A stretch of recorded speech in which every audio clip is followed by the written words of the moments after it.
অবাধ, সুষ্ঠু, গ্রহণযোগ্য নির্বাচন বিষয়ে আপনার ভূমিকা কী হবে? আপনি জানেন, আমি ব্রাহ্মণবাড়িয়া ৪ কসবা আখাউড়া থেকে আগামী জাতীয় সংসদ নির্বাচনে আমি একজন বাংলাদেশ জাতীয়তাবাদী দলের পক্ষ থেকে আমি একজন প্রার্থী। তো আমরা চাই নির্বাচন অবশ্যই অবাধ, সুষ্ঠু এবং নিরপেক্ষ হবে। আমার ভূমিকা থাকবে হলো, আমরা যারা প্রার্থী, আমি সহ আরও তো বিভিন্ন দলের প্রার্থী থাকবে, আমাদের সবারই তো চাওয়া কিভাবে নির্বাচনকে সুষ্ঠু করা যায়।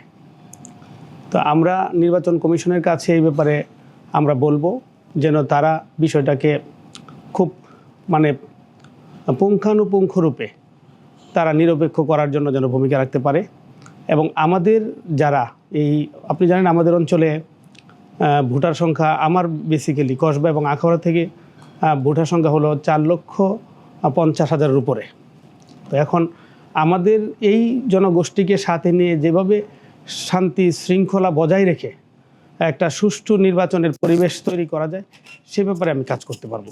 নির্বাচন কমিশনের স্বাধীনতা নিয়ে আপনার অবস্থান কি হবে? আপনি জানেন, বাংলাদেশের না শুধু সারা পৃথিবীতে যখন একটা নির্বাচন অনুষ্ঠিত হয়, নির্বাচনের জন্য একটা স্বাধীন একটা নির্বাচন কমিশন প্রয়োজন হয়। বাংলাদেশে গণতন্ত্র বারবার বাধাগ্রস্ত হয়েছে এবং বিভিন্ন সময় নির্বাচন কমিশন নিরপেক্ষতা হারিয়েছে। আমি বিশ্বাস করি যে সামনে যে নির্বাচন হবে, আগামী দিনে যে নির্বাচন হবে, এই নির্বাচনে নির্বাচন কমিশন তারা সম্পূর্ণ নিরপেক্ষ হবে এবং এটা নিরপেক্ষ করার জন্য যা যা প্রয়োজন, ইনশাল্লাহ আমি বিশ্বাস করি যে বাংলাদেশের বর্তমান যে অন্তর্বর্তীকালীন সরকার ডক্টর মোহাম্মদ ইউনূসের নেতৃত্বে পরিচালিত হচ্ছে, উনি একজন সর্বজন গৃহীত ব্যক্তিত্ব। তো ওনার কাছে জাতির অনেক প্রত্যাশা। বাংলাদেশের মানুষ দীর্ঘ 17 বছর যাবৎ নির্বাচনে অংশগ্রহণ করতে পারেনি, ভোট দিতে পারেনি। আপনারা জানেন যে দিনের ভোট রাতে হয়েছে, নানা রকম অপকর্মের পরিস্থিতির মধ্যে আমরা ছিলাম। তো এখন একটা সুন্দর পরিবেশ হয়েছে, সব দলই অংশগ্রহণ করছে। সুতরাং সবার সক্রিয় সহযোগিতা থাকলে অবশ্যই নির্বাচন কমিশন ইনশাল্লাহ নিরপেক্ষভাবে তারা ভূমিকা রাখতে পারবে। আমি বিশ্বাস করি আগামী নির্বাচনে নির্বাচন কমিশন সম্পূর্ণ নিরপেক্ষ থাকবে। আমার অঞ্চলে আমরা চেষ্টা করব সর্বোচ্চ সতর্ক অবস্থায় থাকার জন্য।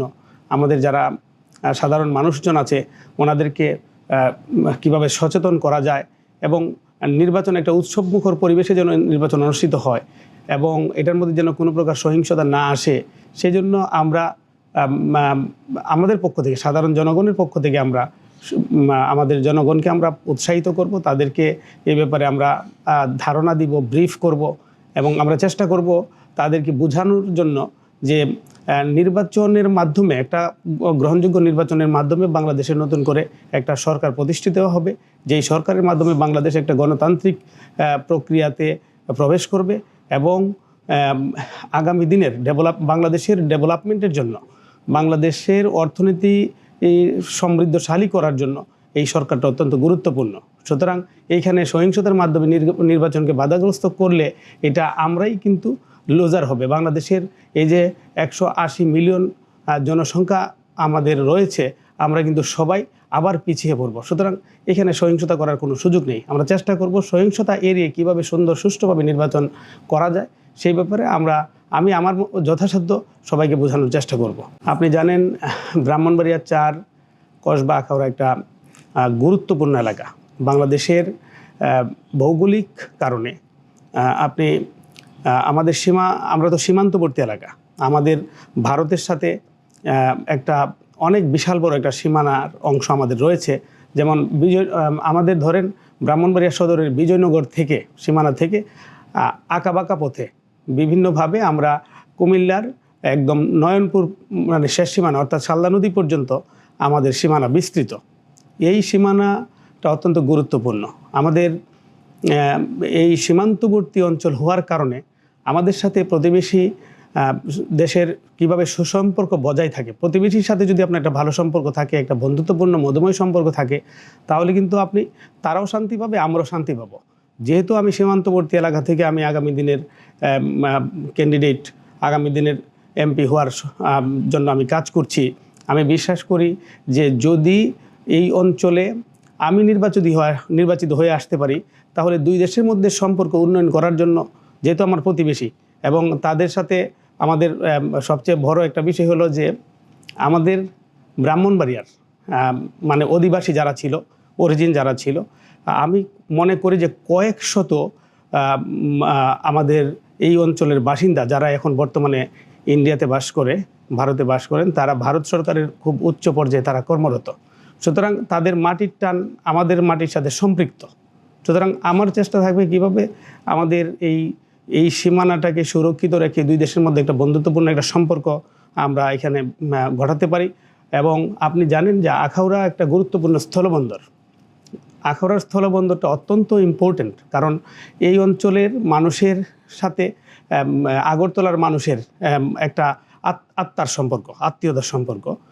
দেখা গেছে কি একটা ফ্যামিলির অর্ধেক মানুষ আখাউড়ায় থাকে বা ব্রাহ্মণবাড়িয়া জেলায় থাকে, আর অর্ধেক মানুষ থাকে আগরতলা বা ত্রিপুরা রাজ্যে। সুতরাং তারা পারিবারিক কারণেও আমাদের সাথে এই অঞ্চল দিয়ে আসা যাওয়া করতে হয়।